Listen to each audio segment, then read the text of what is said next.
Hello everyone, welcome back to Akiya classes.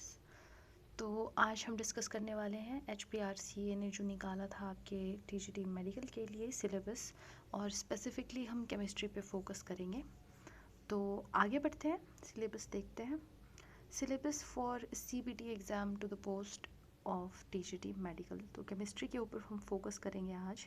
सबसे पहला chemistry को इन्होंने 3 पार्ट्स में डिवाइड किया है, that is physical, organic, inorganic chemistry. और अच्छा है, बट इन्होंने जो टॉपिक्स इसमें डिवीज़न किया है वो बहुत ही ज़्यादा मैसी है एक तरीके से, बट फिर भी देखते हैं कहाँ कहाँ से आप पढ़ सकते हैं ये जो टॉपिक्स हैं इनके। तो जो सबसे पहला टॉपिक है फिज़िकल केमिस्ट्री के अंदर जो आएगा, एटॉमिक एंड मॉलिक्यूलर स्ट्रक्चर, ये आपको मिल जाएगा स्ट्रक्चर ऑफ एटम वगैरह वाले चैप्टर में ही। बिल्कुल बेसिक, मैं +1 +2 के बेसिक्स रखने वाली हूँ यहाँ पे। और मैं आपको कोई भी ऐसी एक्स्ट्रा बुक रेकमेंड नहीं करूँगी। आपने क्या करना है, NCERT +1 +2 पढ़ लेनी है। वहाँ पे आपको मैक्सिमम टॉपिक्स आपको मिल जाएंगे, और कुछ एक टॉपिक्स ऐसे होंगे जो आपको BSc से लेने पड़ सकते हैं। तो मैं आपको बता दूंगी कौन से टॉपिक्स आपको यहाँ नहीं मिलेंगे। एटॉमिक मॉलिक्यूलर स्ट्रक्चर आपको मिल जाएगा। स्टेट्स ऑफ मैटर आपने पढ़ा हुआ है, gaseous states, liquid state, solid state, सब कुछ उसमें आ जाएगा। और केमिकल थर्मोडायनेमिक्स भी आपको मिल जाएगी, केमिकल एंड फेज इक्विलिब्रिया दिख जाएगा। सोल्यूशन क्वालिटेटिव प्रॉपर्टीज़ पूरे तरीके से कर सकते हो +1 +2 से। इलेक्ट्रोकेमिस्ट्री, इलेक्ट्रोकेमिकल सेल्स +1 +2 से। Chemical kinetics, enzyme, catalyst, adsorption, colloidal solutions, molecular spectroscopy. देखो यहाँ पे जो ये लास्ट में जोड़ा है ना इन्होंने, मॉलिक्यूलर स्पेक्ट्रोस्कोपी, इसके अलावा बाकी सब आपके +1 +2 में मैक्सिमम कवर होते हैं। मॉलिक्यूलर स्पेक्ट्रोस्कोपी के लिए आपको BSc देखनी पड़ेगी, ठीक है। BSc की जो फिजिकल केमिस्ट्री की बुक्स हैं, अगर आपको चाहिए स्पेसिफिकली कौन सी वाली बुक से, या फिर मैं आप चाहते हो मैं PDF प्रोवाइड करूँ, तो उसके लिए भी आप मुझे कमेंट सेक्शन में लिखकर भेज सकते हो। नेक्स्ट हमारे पास है ऑर्गेनिक केमिस्ट्री। ऑर्गेनिक केमिस्ट्री में बेसिक कंसेप्ट आपको मिल जाएंगे +1 +2 में। स्टीरियो केमिस्ट्री मिल जाएगी, कन्फॉर्मेशनल लिख लेती हूँ यहाँ पे, अगर कोई कि मॉलिक्यूलर स्पेक्ट्रोस्कोपी के लिए BSc देखनी पड़ेगी। बाकी ऑर्गेनिक केमिस्ट्री की बात करते हैं, आपको सब मिल जाएगा। ऑर्गेनिक रिएक्शन मैकेनिज्म, देखो NCERT की बुक में इतना ज़्यादा डिटेल्ड मैकेनिज्म नहीं है। अगर आपको देखना है तो आप कोई प्रदीप्स की बुक देख सकते हो एक्स्ट्रा फॉर दिस टॉपिक्स, या फिर मॉडर्न्स की बुक्स देख लो, है ना।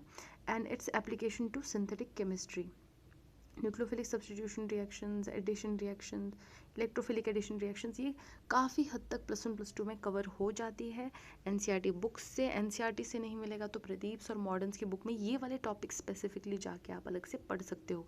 पूरी पूरी बुक्स नहीं पढ़नी है, क्योंकि प्रदीप्स और मॉडर्न्स की बुक्स बहुत लेंथी हैं, ठीक है। तो आप और ज़्यादा कंफ्यूज हो जाओगे। तो आपने कहीं भटकना नहीं है इधर उधर, अपने बेसिक्स क्लियर करने हैं बस, ठीक है। और next is elimination reaction, name reactions, ये भी आपके +1 +2 से हो जाएगा। +2 में स्पेसिफिकली नेम रिएक्शंस हैं। और रीअरेंजमेंट्स, देखो ये BSc का है एक तरीके से टॉपिक, तो आपको BSc में मिल जाएगा। क्वालिटेटिव ऑर्गेनिक एनालिसिस कह लो, जो भी आप प्रैक्टिकली करते हो एनालिसिस, चाहे वो क्वालिटेटिव हो क्वांटिटेटिव हो, तो ये आपको प्रैक्टिकल केमिस्ट्री से हो जाएगा। Then comes organic spectroscopy. Organic spectroscopy ये अगेन आपका BSc से होगा, क्योंकि आपने UV IR ये सब कहाँ पढ़ा होता है, BSc में, ठीक है। तो याद रखना BSc में आपका स्पेक्ट्रोस्कोपी वाला पोर्शन आएगा। नेचुरल प्रोडक्ट्स भी, जो आपके नेचुरल प्रोडक्ट्स हैं ये भी ज़्यादातर आपके BSc में कवर करे होंगे। अदरवाइज़ आपको जो सेलुलोज हो गया, या जो भी आपकी बायोकेमिस्ट्री है, वो भी कहीं ना कहीं +1 +2 से हो जाता है कवर, बट BSc में थोड़ा ज़्यादा डिटेल में लिखा होगा। मैं आपको रेकमेंड करूँगी बहुत ज़्यादा डिटेल में मत जाइए, पहले अपने +1 +2 से जितने टॉपिक्स हो सकते हैं उनको कवर कर लीजिए। Aromatic nucleophilic and aromatic electrophilic substitution reactions BSc का ही टॉपिक है, ये भी BSc का ही है। जो मैं रेड से कर रही हूँ ये आपका BSc से आपको मिल जाएंगे। बाकी आपको +1 +2 में मिल जाएंगे, पर कुछ एक ऐसे टॉपिक्स होंगे जो शायद सिर्फ हल्के हल्के टच किए हो सकते हैं, उनके लिए आप प्रदीप्स और मॉडर्न्स देखिए। फ्री रेडिकल रिएक्शन कहो, हेट्रोसाइक्लिक केमिस्ट्री, पॉलीमर केमिस्ट्री, ये सब आपको BSc में मिल जाएगा। नेक्स्ट है हमारे पास inorganic chemistry.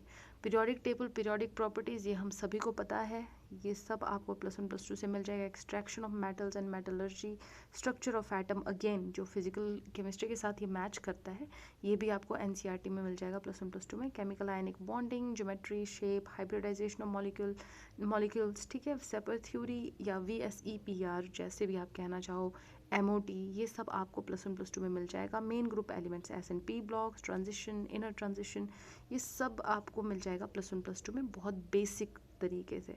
Then we have bio inorganic chemistry, nuclear chemistry, analytical chemistry और कोऑर्डिनेशन केमिस्ट्री +1 +2 में मिल जाएगी आपको।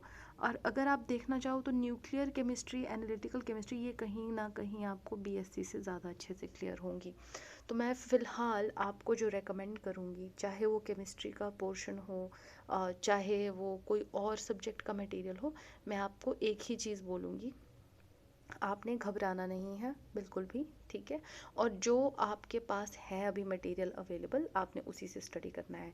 आपने कोशिश करनी है कि +1 +2 का आप बहुत अच्छे से पढ़ लो, और उसके बाद अगर आपके पास टाइम है, क्योंकि बहुत कम टाइम बचा हुआ है, टुडे इज़ 24th से लेकर अभी 15th को बोल रहे हैं आपका एग्ज़ाम है। तो if we see in total we have around 20 days, तो 20 डेज़ के अंदर आपको सिलेबस कवर करके रिवाइज़ करना है।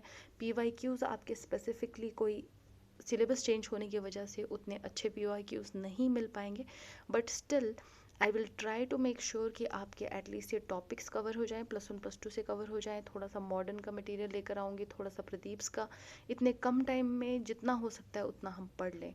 20 डेज़ एंड मेरी कोशिश रहेगी आपको एटलीस्ट 20 टॉपिक्स में करवा दूँ केमिस्ट्री के। बायोलॉजी की क्लासेस का हम देखते हैं क्या होता है, बहुत वास्ट मटेरियल है बॉटनी ज़ूलॉजी, तो हम फ़िलहाल केमिस्ट्री पर फोकस करेंगे, क्योंकि इससे नॉन मेडिकल का भी फ़ायदा होगा और मेडिकल वाले बच्चों का भी। तो एक और चीज़ मैं आपको गाइड करूँगी, देखिए घबराना बिल्कुल नहीं है। Never ever put all your eggs in one basket. मैं बार बार बोल रही हूँ, एक ही चीज़ में आपने पूरा फोकस नहीं रखना है। अपने एफर्ट्स को डिवाइड कीजिए। आप ऐसा करो, 2-3 जगह अप्लाई करके रखो, है ना। जैसे KVNV की भी अभी वैकेंसीज आई हैं, वहाँ भी ट्राई करके रखो, ठीक है। और जो हम इशू फेस कर रहे हैं KVNV के साथ, जो मैंने ऑलरेडी एक वीडियो में डिस्क्राइब कर रखा है, उसके लिए हम अभी भी काम कर रहे हैं। आई होप जो भी आप में से बच्चे देख रहे हैं वो सब भी उस चीज़ में हेल्प कर रहे हैं। तो देखिए यहाँ होता क्या है, यहाँ पे बात ये है एफ़र्ट्स डालने की। आपके पास इतने ही एफ़र्ट्स हैं, बहुत कम टाइम है, और आपके पास अभी हर किसी भी चीज़ की गारंटी नहीं है HPRCA। और ये भी मत लेकर चलिए कि कहीं पोस्टपोन ना हो जाए, कुछ ना हो जाए, ये क्या पता हो ही जाए, ठीक है, क्या पता नहीं, मुझे लग रहा है 90-95% ये हो ही जाएगा। बहुत कम चांसेस हैं कि पोस्टपोन हो जाए। और ऐसा नहीं कि this is the only one opportunity, life और डेथ का मामला नहीं है। Never ever ever put all your eggs in one basket, थोड़ा डिस्ट्रीब्यूट करो, ठीक है, थोड़ा स्मार्टली प्ले करो।